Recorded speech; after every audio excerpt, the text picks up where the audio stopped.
Time for Ukraine to launch an anti-corruption counteroffensive. If Kiev's international donors don't lay out how they plan to ensure transparency in the reconstruction process, it won't be funded on a scale worthy of the country's sacrifices. Josh Rudolph is the senior fellow and head of the malign finance and corruption team at the Alliance for Securing Democracy at the German Marshall Fund. Ambassador Norman Eisen is a senior fellow in governance studies at the Brookings Institute. As Ukraine's counteroffensive against Russian forces gets underway, the country's allies must now help plot a separate counteroffensive, one that will be needed to beat another longtime nemesis of the Ukrainian people, oligarchs and grand corruption. A small group of businessmen, many of whom became fabulously wealthy by manipulating the process of privatizing enormous companies previously owned by the Soviet state, often consolidated control over weak governments through political maneuvers like buying media conglomerates, bankrolling political parties, bribing judges, blackmailing prosecutors, and underwriting vast networks of patronage, which extend from lawmakers and ministers in Kiev to governors and bureaucrats throughout the country. In today's time of war, however, Ukraine's oligarchs are weak, thanks in large part to public intolerance toward corruption, as well as current martial law restrictions against their media influence and industrial ownership. But corruption is both deep-set and endemic, and the country's oligarchs will be back, potentially just in time to try to reap vast profits from the hundreds of billions of dollars needed to rebuild Ukraine. So, when Ukraine's international donors gather in London next month for the 6th annual Ukraine Recovery Conference, they need to show Western taxpayers and businesses how exactly they plan to ensure transparency and accountability in the reconstruction process. Otherwise, it won't be funded on a scale worthy of the country's war sacrifices. For the United States, anti-corruption is key to further security and recovery aid for Ukraine. And for Europe, the continuation of Kiev's decade-long anti-corruption journey is the top requirement for its accession to the European Union, as most of the 7 preconditions the country must meet in order to start negotiations relate to rule of law. Meanwhile, for Ukraine itself, transparency and accountability are vital for ensuring money goes where it's needed and to make good on the post-2014 social contract, which seeks to avoid seeding a new oligarchy, limit space for malign Kremlin influence, and provide a level playing field to unlock investment. And Ukraine is well equipped for this. The country is only midway through a generational process of evolving from a Soviet oligarchy into a modern political economic system. However, historians would be hard-pressed to find a precedent for the extent to which Ukraine has spent the past decade facing down such a menacing neighbor, while also persisting with the democratic transition to build transformative anti-corruption institutions. Recognizing such feats, Ukraine's reform innovations are being praised by the U.S. Agency for International Development as revolutionary transparency tools, including the world's first public beneficial ownership registry, the world's most transparent public procurement system, the world's first public database of politically exposed persons, and the world's most comprehensive and well-enforced asset declaration system. Amid all this, it has also created the new international gold standard for a suite of specialized anti-corruption agencies that prevent, investigate, prosecute, and rule on cases of grand corruption. And Kiev restructured entire economic sectors previously exploited by oligarchs, such as energy, health, education, land, customs, and finance. However, this isn't to say this mission is easy. So far, gains have only been achieved through persistent international conditionality, which has regularly been interrupted by backsliding and political interference with anti-corruption agencies. The Ukrainian governance system also suffers from informal decision-making that favors powerful interest groups and tends to bypass democratic oversight. Meanwhile, power is concentrated in the office of the president, where some top appointees don't care about reform. According to a pre-war report, for example, costs for certain large state-funded construction projects were inflated by 30%, including a 10% kickback for officials. Thus, Ukraine's 5 anti-corruption bodies require additional resources and stronger authority, while further reforms are needed in key areas of government. from the judiciary to the security service, as well as oligarch-dominated sectors like media, construction, and transport. Nevertheless, the country's progress in implementing reform demonstrates deep national commitment to combating corruption, key among Russian President Vladimir Putin's motivations for attempting to decapitate Ukraine's democratically elected leadership. In a speech just 3 days prior to the invasion, Putin named several of Ukraine's anti-corruption institutions and vented his grievances regarding the country's leadership selection and foreign support, betraying his meticulous knowledge of and bitter resentment toward these measures. Putin fears Ukrainian transparency and accountability reforms, as they close pathways for the Kremlin's covert influence, strengthen Ukrainian defensive capabilities, prepare the country for Euro-Atlantic integration, and risk inspiring his perceived subjects, whether in Russia or other former Soviet states, to overthrow thieving despots like him. The current war thus represents a struggle that is emblematic of modern geopolitical competition. Corruption has replaced communist ideology as the glue that binds the inner circles of authoritarian challengers to the rules-based international order, as well as the vector through which these regimes export their closed systems and subvert the sovereignty of democracies. Thus, countering corruption through transparency and accountability is a strategic imperative that must be integrated into a modern Marshall Plan for Ukraine, much like how containing communism was integrated into the original Marshall Plan. And this will require a global effort. While oligarchy represents the rule of the few, democracy is the rule of the many. And if the latter is to win this struggle between governance models, Ukraine's allies must draw upon the breadth of democracy by integrating the deep well of societal stakeholders, robust institutions, and experienced professionals, which have supported Ukrainian reforms over the past decade in its donor coordination. Next month's conference in London will be a key moment to chart this territory.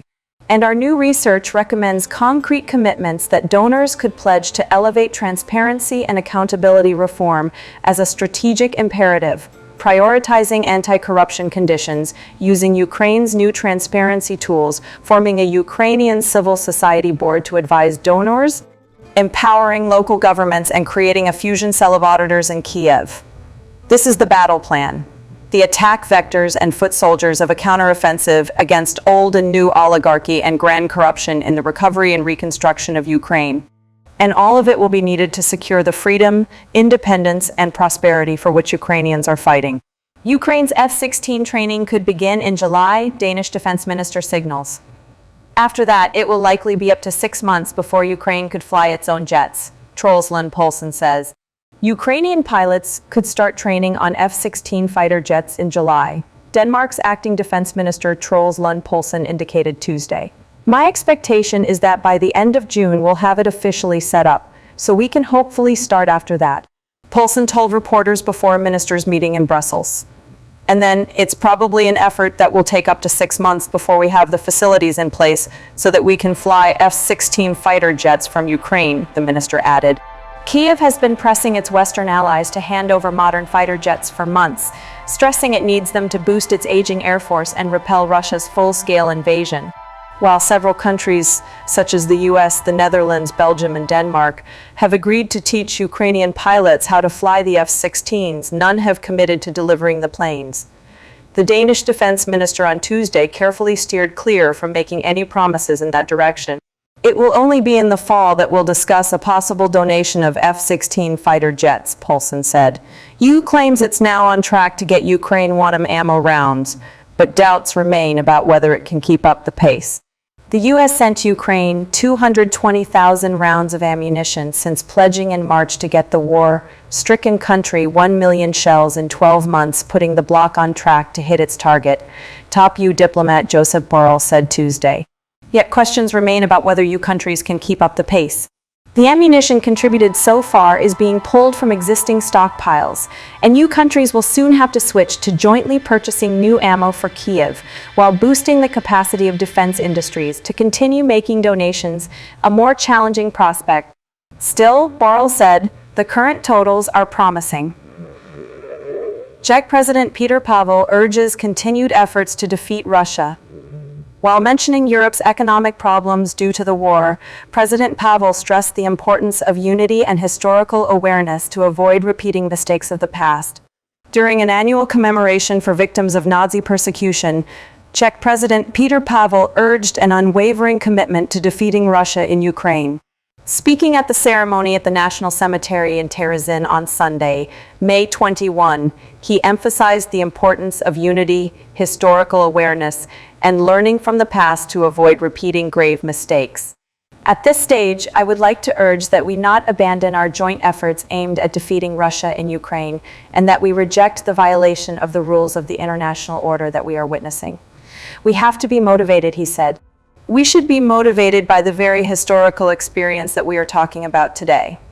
It is right that we remember him and put him in the context of today's situation, the only way we can avoid repeating the mistakes of the past, he added. Acknowledging the challenges faced by Europe due to the war's economic and social consequences, President Pavel openly acknowledged that it would be difficult to maintain unity in support of Ukraine, but said it is vital to do so. War fatigue puts pressure on politicians and makes it difficult to manage public finances.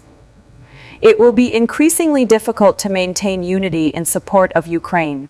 In earlier statements, President Pavel, a former army chief and high-level NATO official, shared his assessment of Ukraine's planned counteroffensive, stating that the plan has a good chance of being successful, but could lead to heavy losses if Russia uses its prepared defenses well.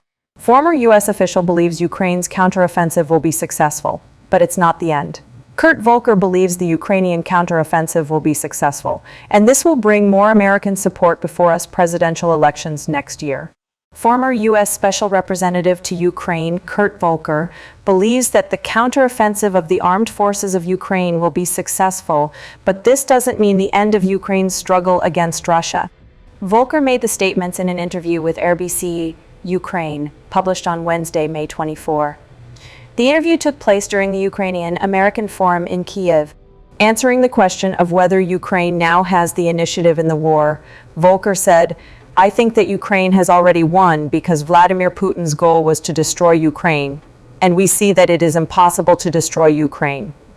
The Ukrainian spirit and identity will never be destroyed, and this is already a victory." According to him, the Russian armed forces are no longer able to advance further on the battlefield. Although they have tried hard to do so over the past few months, the occupiers are unable to hold on to their positions. The Ukrainian forces are well-trained, well-equipped, integrated, and they are under strong command. This will play a decisive role in the coming months as Ukraine moves forward, he said. I don't know how far Ukraine will advance in this counteroffensive when it starts, but it's not just that. Ukraine's struggle will continue. In Volker's opinion, people are putting too much hope in this one stage of the counteroffensive. It will be successful for Ukraine, but this is not the end. Don't think that everything will end after that.